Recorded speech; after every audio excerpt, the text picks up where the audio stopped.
Hey guys, Lawrence DeMonico, president of Rare Breed Triggers. I know it's been a minute since we last talked about this, and there's been a lot to go over, so strap in.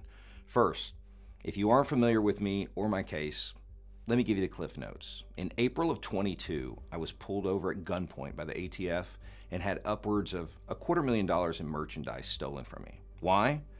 Because I brought a device to market that the ATF didn't like. I didn't break any laws, and I wasn't even charged with a crime. I simply made a device that allowed gun owners to shoot faster. You may have heard of it. It's called a forced reset trigger. Since then, the DOJ and ATF have done everything in their power to make my life a living hell, to try and force me to roll over and give up. Well, I won't, and I never will. So it appears that the beatings will continue. The full unabridged story is a lot more interesting and dramatic. So if you're new to this, I suggest you stop and go watch an interview I did with Dudley Brown with the National Association of Gun Rights. There will be a link somewhere here for you to follow. For the rest of you, let's jump into it. I know many of you are extremely interested in hearing an update on our case in the Northern District of Texas and the Fifth Circuit. Well, so am I. As I'm recording this, we still have yet to receive a summary judgment after we were given a preliminary injunction. I could speculate as to why all day, but it would be just that, speculation. That being said, I still expect a favorable ruling out of the District Court and the Fifth Circuit and a clear path forward on the issue. I'm still barred from doing business by the baseless and malicious civil suit that was drummed up by the DOJ in New York.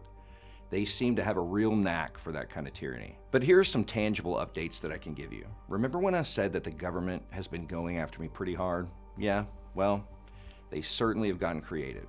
A couple months back, I received a message from my personal bank that they were firing me as a client. When I asked my private banker in charge, why? The answer was something to the effect of, I don't know, this came straight from the board. They wouldn't give me a reason, and they said you couldn't even appeal it. Now keep in mind, I've been with this bank and in good standing for many years. I've never been delinquent, never been accused of any misdeeds, never done anything wrong, never taken a loan from them.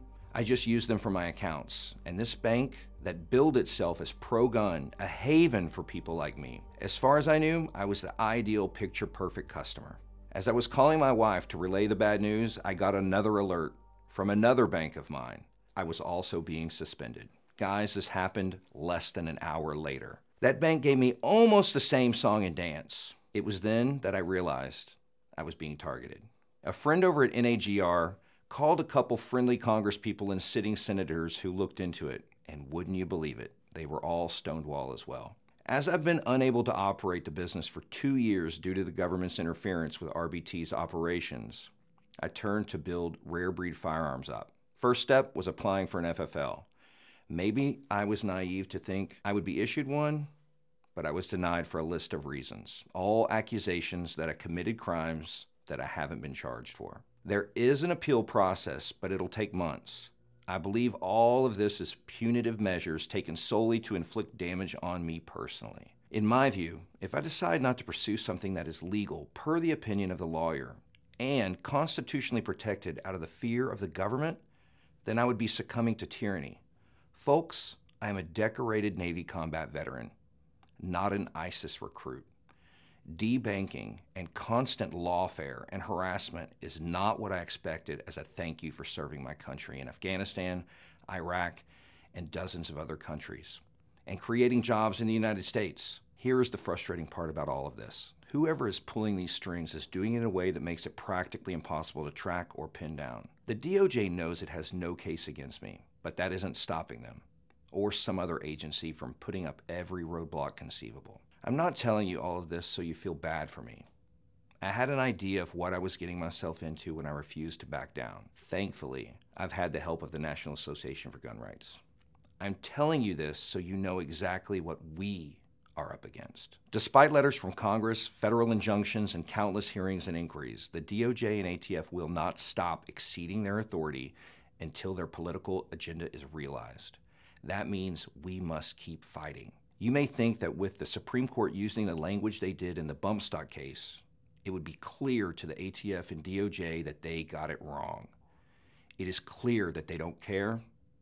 They have no interest in what the Supreme Court said. They want to just claim that it isn't the same. This is after pretty much all of the testimony from the ATF's expert was squarely shot down by the Supreme Court. Recently, NAGR has been receiving calls from members that the ATF agents have been sending out threatening letters and knocking on doors. If you remember, the ATF continued to go after FRT owners even after the federal court in Texas issued an injunction against the ATF telling them to stop going after NAGR members. I'm not trying to be difficult, so I mean, what are you telling me? You're not going to turn it over? Or? Yeah, I don't have anything to say about any of that.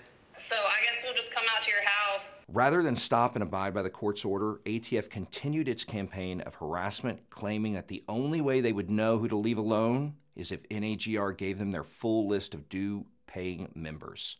Obviously, Dudley and NAGR told the ATF to pound sand, and their lawyers were able to get them to stand down temporarily, but despite all the warnings, it's clear they are back at it again. In fact, NAGR gets calls almost every day from members who are being harassed by the ATF. And every time a member calls NAGR to report this ATF harassment, NAGR and its lawyers spring into action and, where appropriate, tell the ATF to cease and desist contacting the member. So far, NAGR and its lawyers have been able to protect NAGR members like me, but ATF is relentless and have demonstrated that they will not stop until the U.S. Supreme Court tells them to stop, and that is a long and expensive road. Friends, I'm not going to give you false hope, nor am I going to fearmonger. I believe we can win this case, but it isn't a sure thing. We are at a pivotal moment in this case, and the need for your support is greater than it's ever been. If you've not donated to our legal fund, I'm asking you to do it now. And if you own an FRT, it is vital that you are up to date on your membership or become a new member of NAGR right now. We are up against an adversary with an unlimited budget and mind-boggling resources. We are only able to fight back because of the generous support of NAGR and its members and supporters. This has been a long road, a very long road, but NAGR and I will keep fighting until the bitter end, as long as you stand with us. When I get discouraged, when I start to regret taking on this fight, I look at your letters, I look at your messages, no matter where they are. They may come on Facebook or Instagram, or I get a text from an unknown number. Believe it, it happens. Thank you for your time. Thank you for your support. But most of all, God bless.